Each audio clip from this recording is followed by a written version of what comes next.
திருச்சிற்றம்பலம். முருகா சரணம். ஆடும் பரிவேல் அணிசேவலென பாடும் பணியே பணியாயருள்வாய் சேடும் கயமா முகனே செருவில் ஷாடும் தனி யானை சகோதரனே. திருச்சிற்றம்பலம். பெருமானோட கருணை, அவரோட அன்பு, அதை பற்றி நம்ம தெரிஞ்சுக்கணும், அதை ருசி பார்க்கணும், அதில் மூழ்கணும் அப்படின்னா அவர் அவரோட அடியாரர்கிட்ட பண்ணின திருவிளையாடலும், அவருக்கு இவர் கொடுத்த அன்பும் கருணையும் இதெல்லாம் நம்ம படிக்கணும்.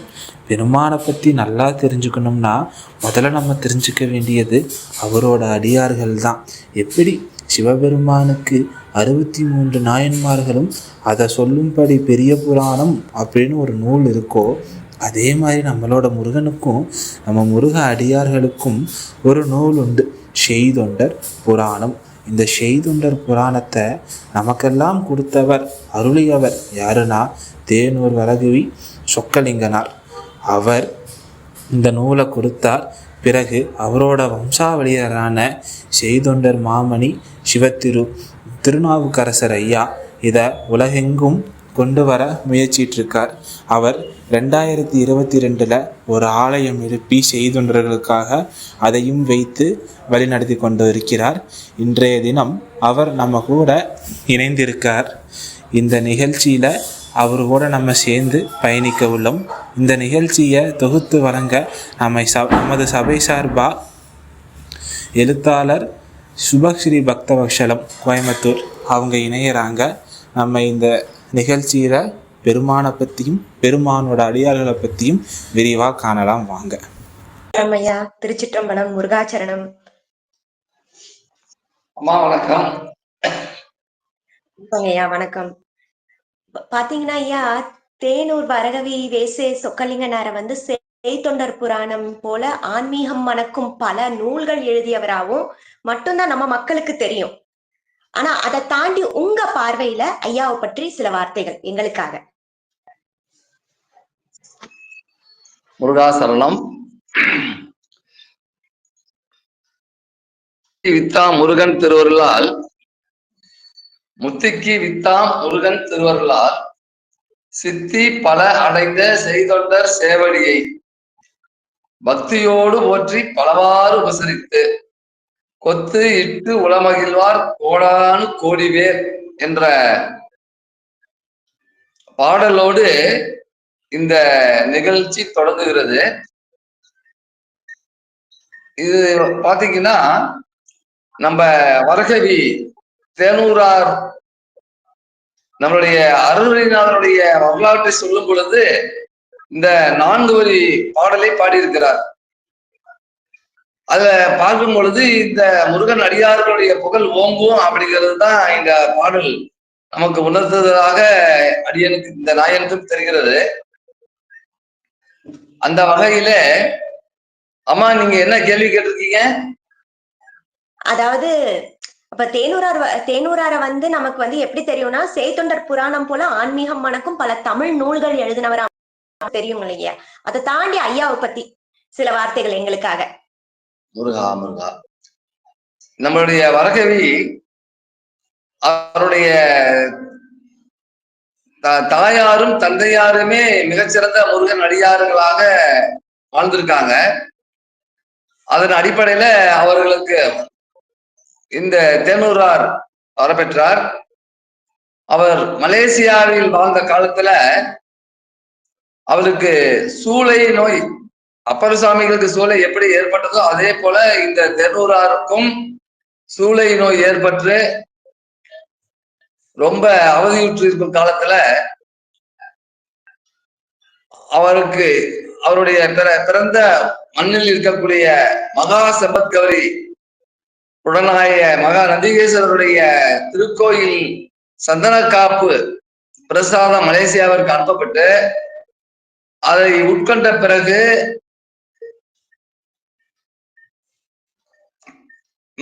சூளை நோய் நீங்க பெற்று வரகவி பாடல் பாடும் திறம் பெற்றாங்க.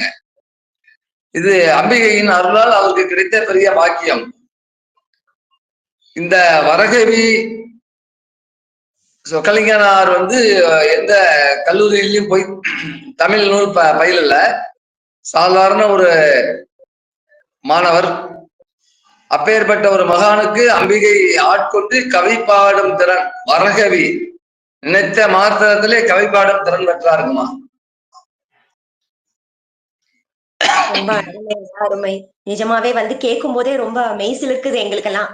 இப்படி ஒரு விஷயத்த வந்து சொல்லியிருக்கீங்க ஐயாவை பத்தி. இந்த விஷயம் பொதுவா யாருக்கும் தெரிஞ்சிருக்காதுன்னு நினைக்கிறேன். இப்போ உங்க மூலமா வந்து நம்ம நிகழ்ச்சியில வந்து எல்லாரும் தெரிஞ்சுக்கிறாங்க.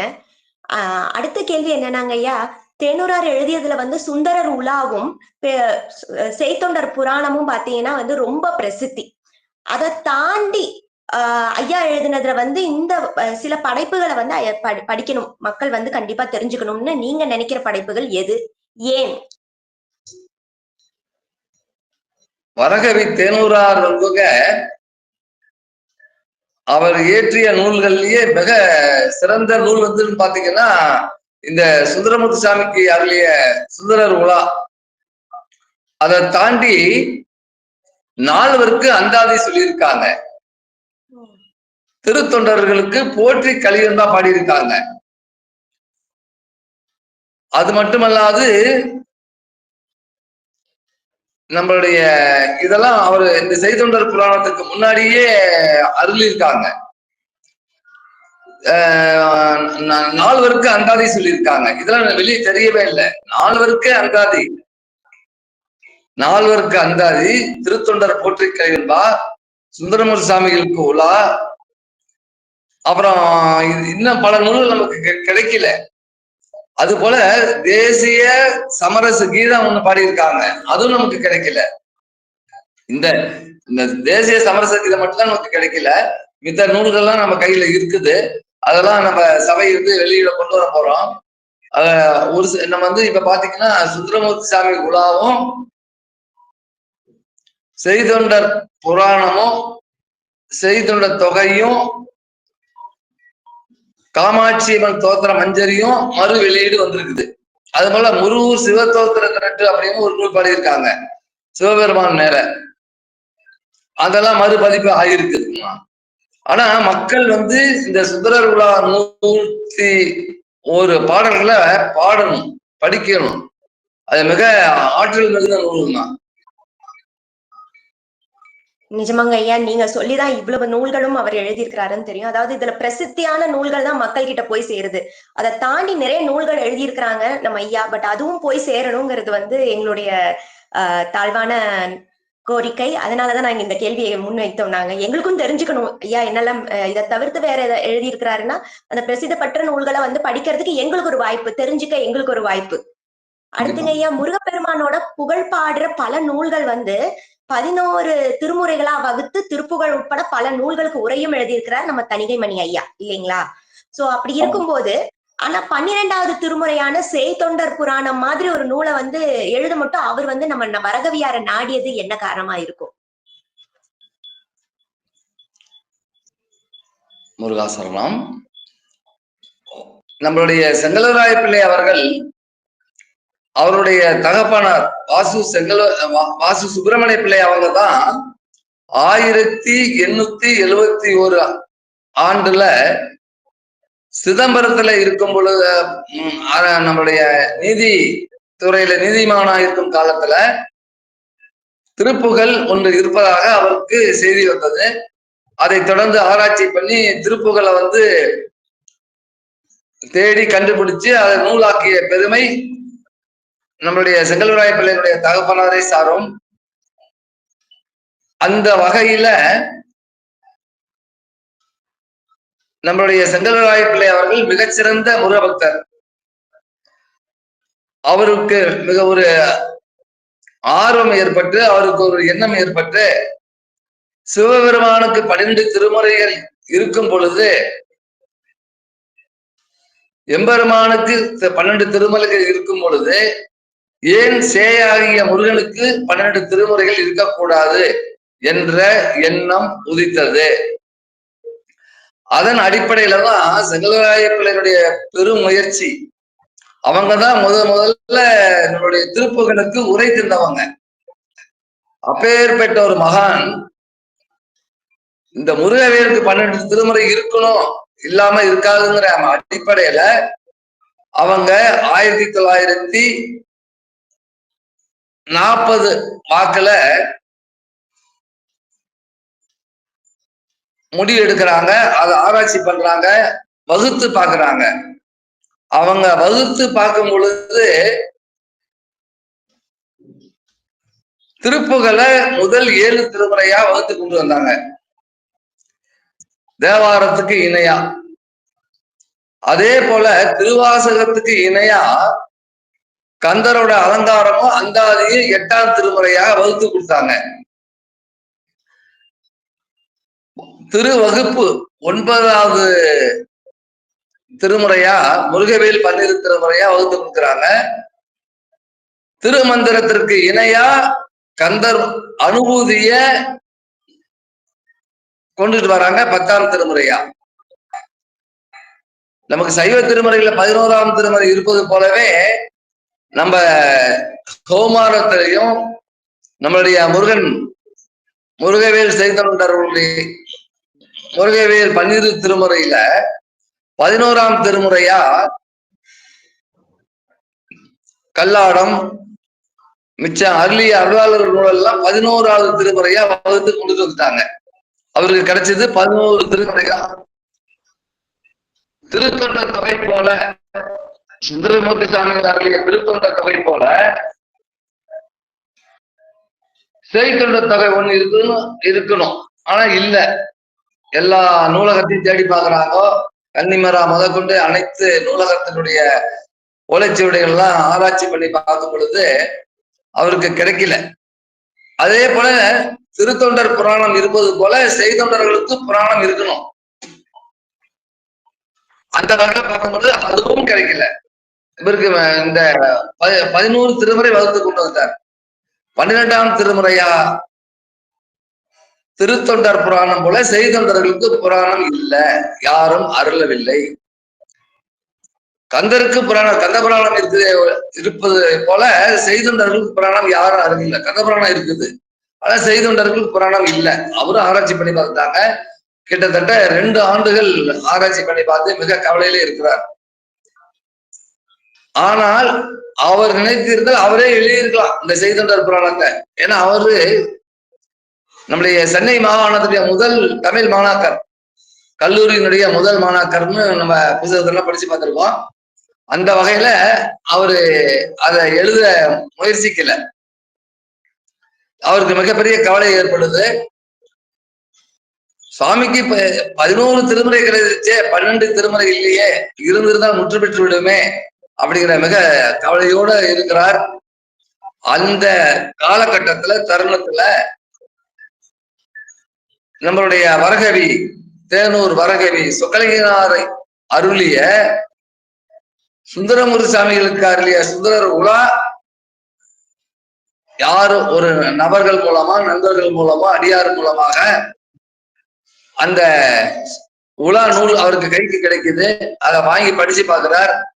அதனுடைய கவிநயத்தை அறிகிறார்.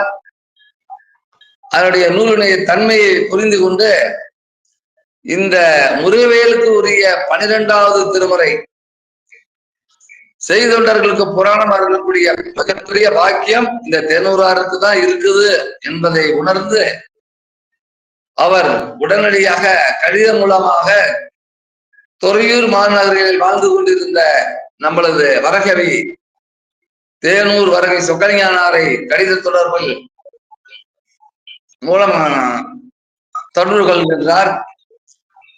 அந்த கடிதத்தை வாங்கி படித்து பார்த்துவிட்டு நமது வரகவி சொக்கலிங்கனார் அவர்கள் உடனடியாக நான் ஆயிற்று என்று கடிதம் திருப்பி அவருக்கு அருளியுள்ளார், எழுதியுள்ளார். உடனடியாக நம்மளுடைய சங்கரராய பிள்ளை அவர்கள், சாமி 6ஆம் நூற்றாண்டிலிருந்து 18ஆம் நூற்றாண்டு வரை உள்ள முருகன் அடியார்களை துகைப்படுத்துங்க, வகைப்படுத்துங்க அப்படின்னு சொல்லும் பொழுது முதலாக தொகையை 66 தனி அடியார்களை தொகைப்படுத்துறாங்க. அகத்தியர் முதற்கொண்டு அருணகிரி வரை இந்த முருகன் அடியார்கள் 66 தனி அடியார்களையும், அது மட்டுமல்லாது 12 தொகை அடியார்களை உள்ளிட்ட ஒரு தொகையை அருளி எழுதி தபால் மூலமா செங்கலராய பிள்ளைக்கு அனுப்பி வைத்ததாக நாம் அதனுடைய செய்திகள் நூல்கள் மூலமாக தெரிந்து கொள்கிறோமா? இந்த திருத்தொண்டர் தொகை போலவே நம்மளது தேனூரார் செய்தொண்டர் தொகையும் அருளி செய்தொண்டர் புராணத்தையும் ஒருவரே செய்திருக்காங்க.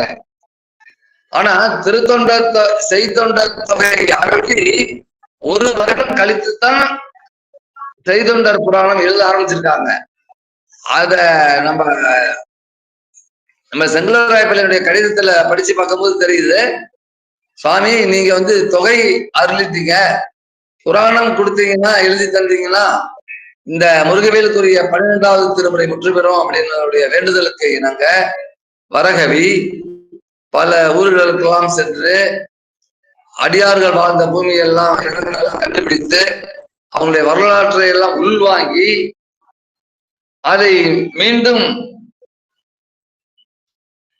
பாடலாக வரியாக மிகச்சிறந்த நூலாக செய்தொண்டர் புராணம் எழுதப்பட்டதுமா. ஐயா, என்னோட அடுத்த கேள்வி அதுதான். அதாவது பாத்தீங்கன்னா சுந்தரர் பாடின திருத்தொண்டர் தொகையில நம்பியாண்டார் நம்பி பாடின திருத்தொண்டர் அந்தாதி சேக்கிலாருக்கு பெரிய புராணம் எழுத உதவியா இருந்தது. சுந்தரர் எழுதின திருத்தொண்டர் தொகையும் இருந்தது, நம்பியாண்டார் நம்பி எழுதின திருத்தொண்டர் அந்தாதியும் இருந்தது. அவருக்கு குறிப்பா வச்சு அவர் எழுதிட்டார் சேக்கிலார். அதோட அவர் அரசபை அமைச்சரா வேற இருந்தார். அதனால பொருளுதவிக்கு அவருக்கு பஞ்சம் இல்லை. அதுக்கு மேல என்னன்னா ஊர் ஊரா போய் திரட்டுறதுக்கு மன்னனுடைய ஆதரவு இருந்தது. சோ இத்தனை அட்வான்டேஜ் இருந்தது அவருக்கு. இத்தனை பேர் அவருக்கு உதவிக்கு இருந்தாரு. நம்ம சொக்கலிங்கனாருக்கு இவரே அடியார் பற்றிய தகவல்களை திரட்டணும், இவரே தொகையை எழுதணும், இவரே அந்த தொகையை விரிச்சு புராணமாவும் பாடணும், அந்தாதியும் பாடணும். இது லேசுபட்ட காரியம் கிடையாது. அதாவது இப்ப இந்த காலகட்டத்துல பாத்தீங்கன்னா கூகுள்ல ஒரு பட்டன் தட்டணும்னா நமக்கு எல்லா இன்ஃபர்மேஷனும் கிடைச்சிரும். ஆனா அது எந்த அளவுக்கு உண்மைத்தன்மைங்கிறது ஆராய்ந்துதான் எழுதணும். அதுவும் ஒண்ணு இருக்கு. ஆனா இன்ஃபர்மேஷன்ங்கிறது உட்கார்ந்த இடத்துல நமக்கு கிடைக்குது. ஆனா அந்த காலகட்டம் அப்படி கிடையாது. அப்படி இருக்கும்போது அந்த டைம் அவர் எவ்வளவு உழைப்பை இதுல போட்டிருப்பாரு.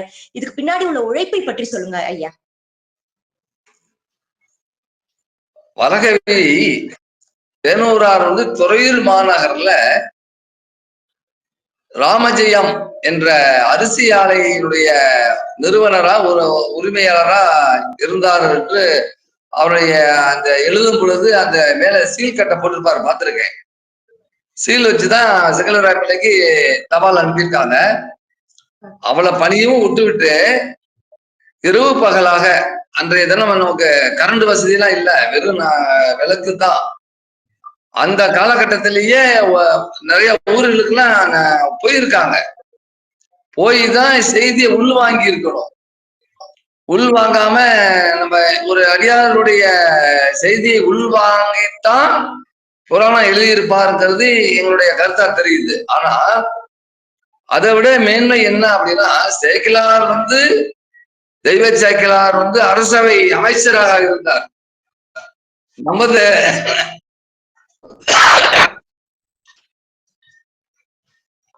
சொக்கலிங்கனார் ஒரு வியாபாரியா தான் இருந்தார். அவருக்கு கிடைத்த புண்ணியம் என்ன என்று பார்க்கும் பொழுது, நம்மளுடைய தேனூர் மகா சம்பத் கௌரி அம்பிகையினுடைய அருள் கிடைக்கப்பெற்ற ஒரே காரணத்தால்தான் அனைத்து விஷயங்களையும் உள்வாங்கி எழுதியிருப்பாருங்கிறது எங்களுடைய நம்பிக்கையா இருக்குதுமா. மகிழ்ச்சி மகிழ்ச்சி மகிழ்ச்சிங்க ஐயா. இன்னொரு கேள்விங்க ஐயா. இப்ப திருத்தொண்டர் தொகையில பாத்தீங்கன்னா திருஞான சம்பந்தருக்கு முன்னாடி உள்ள அடியார் பெருமக்கள் பாத்தீங்கன்னா பெரும்பாலும் சாத்வீக குணத்தோட இருந்திருப்பாங்க. அந்த திருத்தொண்டர் தொகையிலேயே படிச்சு பார்த்தோம்னா ஞான சம்பந்தருக்கு முன்னாடி இருக்கிறவங்கள ரொம்ப சாத்வீகமா இருந்திருப்பாங்க. அதே சம்பந்தருக்கு பிறகு பார்த்தா வம்பு சண்டைக்கு நாங்க போக மாட்டோம், அதுக்காக எங்க எம்பெருமான வம்புக்கு இழுத்தா அந்த சண்டையை நாங்க விட மாட்டோங்கிற ஒரு அழுத்தமான கொள்கை கொண்டவங்களா இருந்திருப்பாங்க அடியார் பெருமக்கள். அப்ப அது மாதிரி செய்தொண்டர் தொகையில முருக அடியார்கள் ஒரு குறிப்பிட்ட ஏதாவது முறை இருக்குங்களா, வரிசைப்படுத்தி இருக்காங்களா அப்படி ஏதாவது? அந்த அது மாதிரி ஆராய்ச்சி இனிமேல் பண்ணணுமா? ஏன்னா தமிழ் புலவர்கள் தான் ஆராய்ச்சி பண்ண முடியும். அதுக்கான நம்ம நிறைய மாணவர்கள்லாம் இந்த செய்தித்தார் புராணத்தை ஆராய்ச்சிக்கு கொண்டுட்டு போறாங்க. அது மட்டும் இல்லாமல் சிவனடியார்களுக்கும் முருகனடியார்களுக்கும் நிறைய வேறுபாடு இருக்குங்க. சிவனடியார்கள் அவரவர்கள் தொண்டு செய்து தொண்டின் மூலமாக இறைவர் ஆட்கொண்டதா நம்ம படிச்சு பார்த்திருப்போம், தெரிஞ்சிருப்போம். ஆனா இந்த முருகனடியார்கள் எப்படின்னா மனித குலத்திற்கு தொண்டு செய்து அவங்க இறைவனுக்கு தொண்டு செய்திருப்பாங்க. ஆனால் நம்முடைய முருகனடியார்கள் 66 பேரும்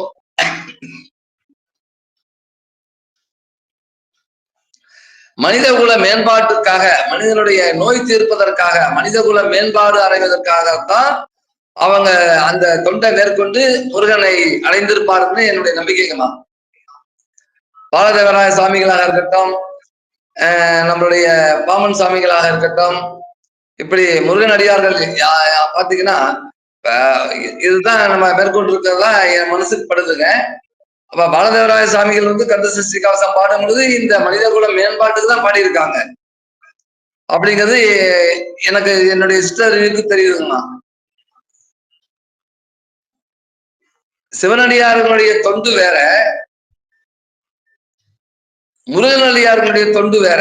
முருகனடியார்கள் தொண்டு எல்லாமே மனித குலத்திற்காக, மனிதனுடைய மேம்பாட்டுக்காக, மனிதன் நல்ல உடல் நலத்தோட பேணி இருப்பதற்காக இப்படிதான் இருந்திருக்கும்மா. பாத்தீங்கன்னா நம்மளுடைய நிறைய முருகனடியார்கள் இதைத்தான் மேற்கொண்டு இருக்காங்க. மனித தொண்டு தான் செஞ்சிருக்காமா. நம்மளுடைய ஆத்மாவுக்கு அடுத்த மனிதர்களுக்கு தான் தொண்டு செய்து அதை இறை தொண்டாக பண்ணியிருப்பாங்கன்னு என்னுடைய சித்தர் இருக்குமா.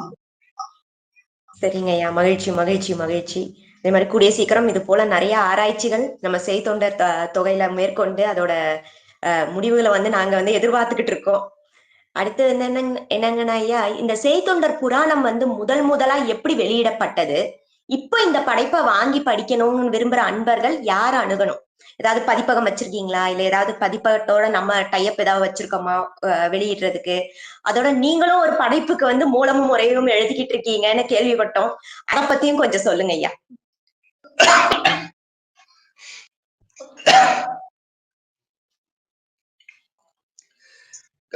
முருகாசனம். நம்மளுடைய செய்தொண்டர் புராணம் பாத்தீங்கன்னா கிட்டத்தட்ட 70 ஆண்டுகள் குடத்துக்குள்ளிட்ட விளக்கு போலதான் இருந்தது.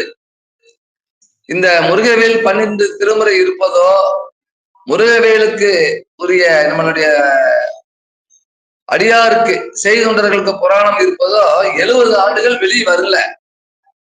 நமது வாரியார் சாமிகள் கூட இதை எந்த இடத்துலயும் கூட்டிட்டு காமிக்கல. இது எதன் காரணமாக உள்ள இருந்துச்சு என்று யாராலும் கணிக்க முடியாது.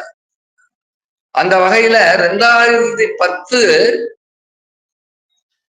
நம்முடைய தருமை ஆதீனம், இன்றைய தருமை ஆதீனம் அவர்கள் எங்கள் இல்லத்துக்கு வந்திருந்தார்கள். அன்றைய தினம் அவருடைய ஆசி உரையில, அருளுரையில இந்த வரகவி சுக்கலிங்கனாரை பத்தி எங்கள் இல்லத்திலே பேசிவிட்டு சென்றார்கள். இது மாதிரி உங்க குலத்துல சொக்கலிங்க சுவாமிகள் என்ற பெரிய அருளாளர் இருந்தார். அவர் முருகவேலுக்குரிய 12ஆம் திருமுறையாக செய்தொண்டர் புராணத்தை அருளியிருக்காங்க. அது மட்டும் இல்லாம பெரிய பல நூல்களை எல்லாம் பாடியிருக்காங்க.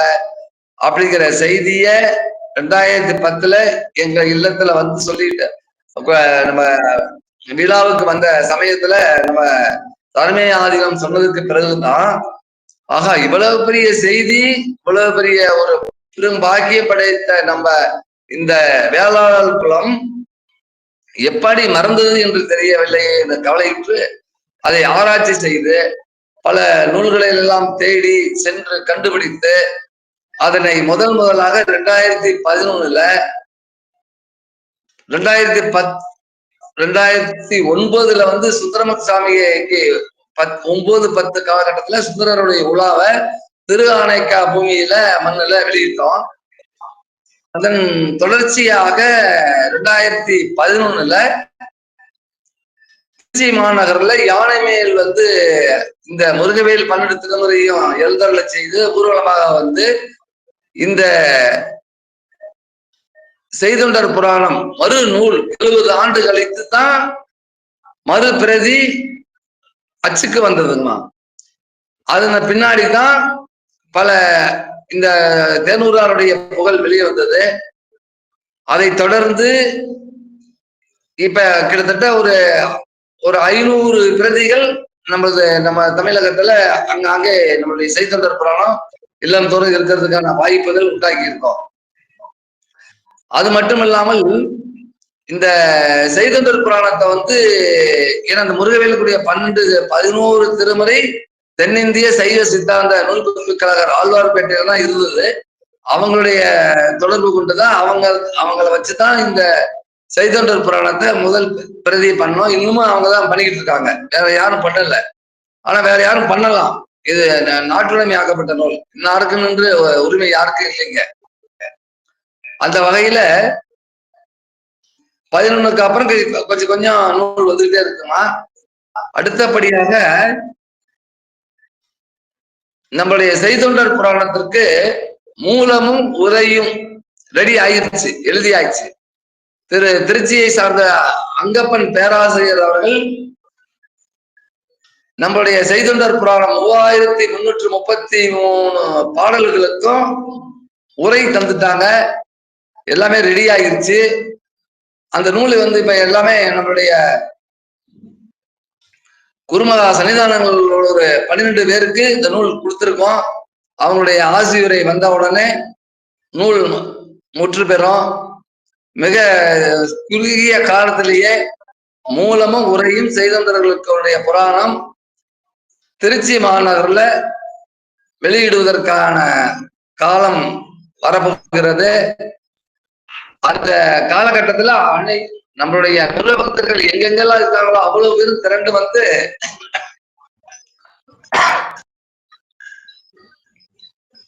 நம்மளுடைய செய்தொண்டர் நூல் வெளியீட்டு விழாவை சிறப்பிக்கணும்னு இந்த நேரத்துல நான் விண்ணப்பமாக்கிறேங்கம்மா. கண்டிப்பாங்க ஐயா, மகிழ்ச்சி மகிழ்ச்சி மகிழ்ச்சி. நாங்களும் சீக்கிரம் அந்த நூலை வந்து படிக்க ஆவலா இருக்கோம் வெளியீடுக்காக. அதுல ஒரு பிரதி உங்களுடைய சபைக்கு நான் தரேன், நீங்களும் அதுல படிச்சு பாருங்க. அதுல நல்ல உங்களுக்கு இருந்தா நீங்க உங்களுடைய அடுத்த அந்த நூல் வெளியீட்டு விழாவில் உங்களுக்கு உங்க சபைக்கும் ஒரு 5 நிமிடமா 10 நிமிடம் நேரம் தரப்படும். இந்த செய்தொண்டர்களுடைய புகழை நீங்க உலகத்துக்கு கொண்டு வரலாமா. அது எங்க பாக்கியம் ஐயா. கண்டிப்பா கண்டிப்பா நன்றிங்க ஐயா. நீங்க இவ்வளவு தூரம் வந்து முன்னெடுத்து பண்றதுக்கு நிஜமாவே வந்து எம்பெருமான் வந்து உங்களை இன்னும் நல்லா வச்சுக்கணும். அடுத்த கேள்விங்க ஐயா, இப்ப திருத்தொண்டர் தொகை கடைசியில பாத்தீங்கன்னா சுந்தரர் வந்து அவர் தாயார் வந்து இசைஞானியார வந்து பாடியிருப்பார். அதே போல நம்ம தேனூராரும் செய்தொண்டர் தொகையில கடைசியில அவங்க அம்மாவான மீனாட்சி அம்மையாரை பத்தி பாடியிருப்பாங்க இல்லைங்களா? சோ அவங்கள பத்தி தெரிஞ்சுக்கணும். எங்களுக்கு சுவாரஸ்யமான தகவல்கள் இருந்தா நீங்க கொஞ்சம் எங்களோட பகிர்ந்துக்கங்க. மிக சிறந்த கேள்வி. நம்மளுடைய திருத்தொண்டர் தொகை அருளிய சுந்தரமூர்த்தி சுவாமிகள் வந்து தனது தந்தையும் தாயையுமே அவங்க அடியாரதான் வச்சு முடிச்சிருப்பாங்க. அது போலதான் இந்த வரகவி தேனூராரும் அந்த பாடல் எழுதும் பொழுது தனது தாயாரையும் தந்தையாரையும் முருகன் அடியாராக தேனாரும் கடம்படியார் அடிநீழல் அடைந்த தேனாரும் கடம்படிவார் அடிநீழல் அடைந்த செல்லப்பன் காதலன் மீனாட்சி தனையன் சொக்கலிங்கன் அடிமை கேட்டு ஓப்பான் எம்மான் என் திருத்தணிகை அம்மானுக்கு ஆலயம் முடிச்சிருக்காங்க. சுந்தரமூர்த்தி சாமியை ஃபாலோ பண்ணிதான் இந்த அதே அது போலதான் இந்த நம்மளுடைய வரகவையும் முடிச்சிருக்காங்க. அதுக்கு காரணம் இந்த செல்லப்பரும் மீனாட்சி அம்மையாரும் தேனூர்ல வாழ்ந்த காலகட்டத்துல அவர் இல்லத்திற்கு வாசலில் வந்து முருகா என்று சொல்லிவிட்டார் சொன்னார்களே முருகா, அந்த குரல் கேட்ட மாத்திரத்திலே அந்த அடியாரை அழைத்து அன்னம்பாளிப்பு செய்து பொருளுதவி கொடுத்து உடை கொடுத்து உண்ண உணவு கொடுத்து உடை கொடுத்து அவர்கள் அந்த காலகட்டத்துல இந்த முருகப்பணியை செஞ்சிருக்காங்க. அவங்க தீவிர முருக பக்தர்கள் அவங்க இருவருமே. அது அந்த நம்மளுடைய வேங்கடத்தான் நம்மளுடைய செல்லப்பருடைய தகப்பனார் வேங்கடத்தான் அவர்கள் முருகன் ஆட்கொண்டவர்னு நூல்கள் மூலியமா நாங்க படிச்சிருக்கோம். அவங்க அந்த தேனூர் சிவாலயத்துல ஒரு நாள் இரவு அங்க தங்கி விட்டார். விழா முடிஞ்சு போகும்போது எல்லாரும் போனாங்க, ஒரு ஓரமா தூங்கி விட்டார். அந்த தருணத்துல முருகனே அவரை வந்து எழுப்பியதாகவும் அவருக்கு அருள் கொடுத்ததாகவும் நம்மளுடைய நூல்கள் மூலமா தெரிஞ்சுக்கிறோமா. அந்த அந்த முருகன் ஆட்கொண்ட விதம் தான் இன்னைக்கு நம்ம வரகவிய நம்ம இந்த தரத்துல நினைக்கிறோம். அவங்க தாயார நினைக்கிறோம். தாயார் மிகச்சிறந்த முருகமை முருகா என்று சொல்லிட்டு அவங்க மனம் உருகிடுவாங்க. இதுதான் நம்ம கேள்விப்பட்டிருக்கோங்கம்மா. நிஜமாவேங்க ஐயா, அடியார்கள் பெருமக்களை பத்தி தெரிஞ்சுக்கிறது வந்து எங்க வாக்கியம். இந்த மாதிரி அடியார்கள் பத்தி தான் தெரிஞ்சுக்கணும். எங்களுக்கு அதுக்கு ஒரு வாய்ப்பு உங்க வாயால தெரிஞ்சுக்கிறது எங்களுக்கு இன்னும் சந்தோஷம். இன்னொரு கேள்விங்க ஐயா, நீங்க திருச்சியில வந்து செய்தொண்டர்களுக்குன்னு ஒரு கோயிலையே நிறுவி இருக்கீங்க. ஓ, புத்தகம்.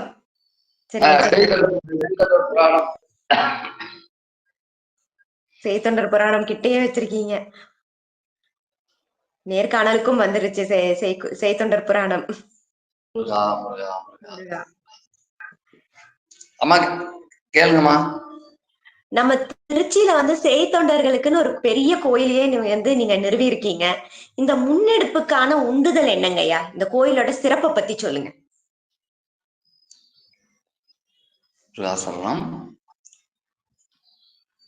நம்மளுடைய வரகவி தேனூராருடைய புகழ் வெளியே வரணும். அந்த வகையில 63 நாயன்மார்கள் இருப்பது போல 66 முருகன் அடியார்களுக்கு கோயில் எழுப்ப வேண்டும் என்ற சிந்தனைய நம்முடைய வரகவியும் நம்முடைய முருகவேலும் இந்த நாயனை ஆட்கொண்டு அந்த கிட்டத்தட்ட ஒரு 3 ஏக்கர் நிலப்பரப்பு, எங்களுக்கு கிட்டத்தட்ட ஒரு 600 ஆண்டுகள் பழமையான பூமி. அந்த பூமியை விலைக்கு இன்னொரு ரியல் எஸ்டேட்டுக்கு கொடுத்துட்டோம். ஆனா அந்த ரியல் எஸ்டேட் உரிமையாளர் அந்த இடத்த வாங்க முடியல. கிட்டத்தட்ட ஆண்டுகள் கழித்து அவர்கள் அந்த கொடுத்த அட்வான்ஸ் தொகையை திருப்பி கேட்கும் பொழுதுதான் எங்களுக்கு புரியுது, சரி இந்தாங்க வச்சுக்கோங்க அப்படின்னு கொடுத்துட்டோம். எங்களுக்கு ஒரு எண்ணம் எப்படி ஏற்பட்டது என்று பார்த்தால், அந்த பூமி நம்ம கைவிட்டு போகல, நம்மளுடைய முன்னோர்கள் ஞாபகார்த்தமா ஏதோ ஒரு செயலை செய்யணும் அப்படின்னு நினைக்கும் பொழுது இறைவன் எங்களுக்கு வேற மாதிரி எண்ணங்கள் எல்லாம் கொடுத்தாங்க. அதுக்கெல்லாம் என்னுடைய உறவினர், ஐயா அது நல்லா இருக்காது, நாம் மிகப்பெரிய சைவத்தை சார்ந்தவர்கள், முருகன் அடியார்களை சார்ந்தவர்கள், தாங்களிடமே பாத்திரம் இருக்கிறது, செய்தொண்டர்கள் என்ற மிகப்பெரிய பாத்திரம் இருக்கிறது, உங்களுடைய தாத்தா சொக்கலிங்கம் பிள்ளை வந்து முருகவேலுக்குரிய 12ஆம் திருமுறை அருளியிருக்காங்க, அந்த அடிப்படையில செய்தொண்டர்களுக்கு ஒரு ஆலய நிலப்பா சிறப்பாக இருக்கும் என்று சிங்கப்பூர்ல இருந்து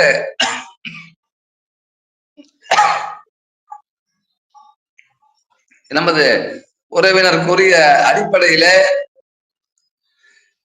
அந்த செய்தொண்டர்கள் ஆலயம் அந்த கிட்டத்தட்ட ஒரு வனத்துக்குள்ள மிகச்சிறந்த ஒரு ஆலயமாக, மூலஸ்தானத்துல மூலவர் வேலவராகவும் வேல் திருமேனியாகவும் அவங்களுடைய அடியார்கள் 66 பேரும், தொகையடியார்கள் 12, நம்பியாண்டார் நம்பியை போல நம்ம சங்குதராய பிள்ளைக்கும் தெய்வ சேக்கலாராய் போல நம்ம தேனூராருக்கும் வேல் திருமேனியாக கிட்டத்தட்ட 81 வேல் திருமேனியாக அந்த நம்மளுடைய முருகவேல் செய்தொண்டர் ஆலயம் அமைக்கப்பட்டதுங்க. அது அது வந்து முருகன் அவங்க அடியார்களை தான் நம்ம அந்த திருப்பணியை செய்தார்கள் அப்படிங்கிறது தான் உண்மை. அந்த இடத்துல வந்து வன்னிவரும் தானே வந்ததுங்க. வன்னி 2 இடத்துல வன்னிவரும் தானே இருக்கும். நாங்க விதையெல்லாம் போடல. விருட்சமா தல விருட்சமா. அதே போல அந்த வறண்ட பிரதேசத்துல இன்னைக்கு வந்து ஒரு 100 நாவல் மரங்கள், 100 இலுப்பை மரங்கள், அரசு, வேம்பு, கடம்பு, நம்ம இது மாதிரி அனைத்து தலவிருட்சங்களை தாங்கிய ஆலயமாக உலகிலேயே முதலாக நம்மளுடைய அருள்மிகு முருகவேல் செய்தொடர் ஆலயம் திருப்பணி கிட்டத்தட்ட 4 ஆண்டுகள் நடந்து போன்ற 2022ல குடமுழுக்கு மிகச் சிறப்பாக நடைபெற்றது. இன்றையும் அந்த ஆலயம் சிறந்த முறையில வழிபாட்டுக்கு இருக்குது. அங்க அவைப்பாட்டி முருகன் கேட்டது போல சுட்ட பழம் வேணுமா சுடல பழம் வேண்டுமா அப்படின்னு கேட்டது போலவே அந்த அந்த பூமியில நிறைய நாவல் மரங்கள் முருகப்பெருமான் முருகன் அடியார்கள் கொண்டு வந்திருக்காங்கம்மா. அருமை அருமை. கேட்கும் போதே வந்து அப்படியே கண்ணு முன்னாடி அந்த காட்சிகள் எல்லாம் விரியுது நீங்க சொல்றதை கேட்கும் போது. ரொம்ப சந்தோஷங்க ஐயா. அது மட்டும் இல்லை, இந்த கோயில் வந்து என்ன சொல்றது, இனி வர சன்னதியினருக்கு வந்து அதாவது முருக அடியார்கள் பத்தி தெரிஞ்சுக்க இது ஒரு வாய்ப்பு. கண்டிப்பா போய் எல்லாரும் பார்க்கக்கூடிய ஒரு வாய்ப்பு. நம்ம குழந்தைங்களுக்கு அடுத்தடுத்து வர தலைமுறையினருக்கு வந்து இந்த முருக பக்தி வந்து கடத்தப்படுறது எப்படின்னா, இந்த மாதிரி வந்து அடியார்கள் இருந்தாங்க, தொண்டு செஞ்சாங்கங்கிறது வந்து அவங்க வந்து தெரிஞ்சுக்கிறதுக்கு இது ஒரு வாய்ப்பு. கண்டிப்பா வந்து இந்த நேர்காணல் மூலமா வந்து இந்த இன்ஃபர்மேஷன் வந்து எல்லாருக்கும் ரொம்ப பயனுள்ளதா இருந்திருக்கும். அடுத்த கேள்விங்க ஐயா. தைப்பூசத்துல இருந்து முருக அடியார்களின் யாத்திரைய வந்து நீங்க மதுரை, சென்னிமலை போன்ற ஊர்கள்ல நடத்திட்டு வந்துட்டு இருக்கீங்க. அதனுடைய சிறப்பை பற்றி நம்ம மக்களுக்கு கொஞ்சம் சொல்லுங்க ஐயா. முருகாசரணம். ஒரு நாள் சரியாக இரவு 3 மணி அளவுல முருகன் என்னை அழைத்தார், எழுப்பினார். முருகா, நீ வந்து இந்த 6 வீடும் இந்த வரகவி அருளிய செய்தொண்டர் புராணத்தினுடைய மூலம் கையெழுத்து பிரதிய 6 வீட்டுக்கும் அவருடைய திருப்பாதத்துல வச்சு எடுத்துட்டு வரணும் அப்படின்னு எனக்கு கனவுல கட்டளை இடுறாங்க. இந்த முருகவேல் கூறிய 12 திருமுறை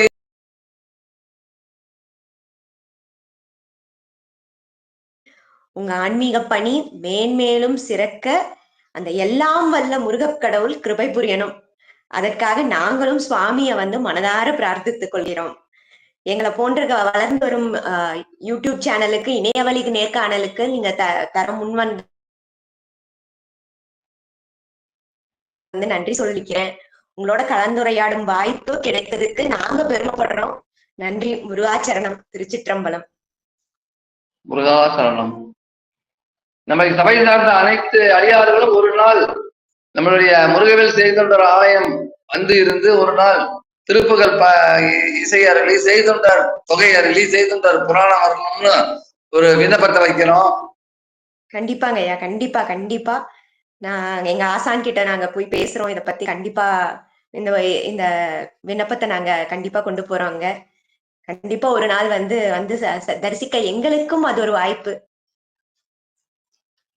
பெரிய பாக்கியங்கம்மா. நன்றி ஐயா. முருகாசரணம். முருகாசரணம். திருச்சிற்றம்பலம். என்னுடைய உரை முடிக்கிட்டுங்களா? என்னுடைய உரை முடிச்சிருச்சுங்களா? முடிச்சிருக்கலாம் ஐயா.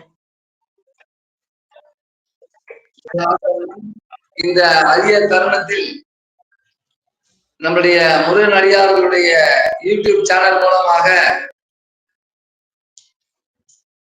செய்தவர்களுடைய புராணம் உருவாகிய கதையும் முருகன் அடியார்களுடைய பெருமையும் இந்த யூடியூப் சேனல் மூலியமாக எங்களை அழைத்தமைக்கு மிக்க நன்றி. அதை நாங்கள் இந்த நாயனுக்கு தெரிந்த சில செய்திகளை தான் நாம் சொல்லியிருக்கின்றோம். தெரியாத விஷயங்கள் எவ்வளவோ, அதையெல்லாம் தவறுகள் இருந்தாலும் மன்னித்தருளி இந்த நாயனை ஏற்றுக்கொள்ளும்படி வேண்டி விரும்பி விடைபெறுகிறோம் ஐயா. வெற்றிவேல் முருகனுக்கு அரோகரா. சித்திக்கு வித்தா முருகன் திருவருளா சித்தி பல அடைந்த செய்தொன்று சேவடியை பக்தியோடு போற்றி பலவாறு உபசரித்து கொத்து இட்டு உளமகிழ்வார் கோடான் கொடிவேல். வெற்றிவேல் முருகனுக்கு அரோகரா. அரோகரா.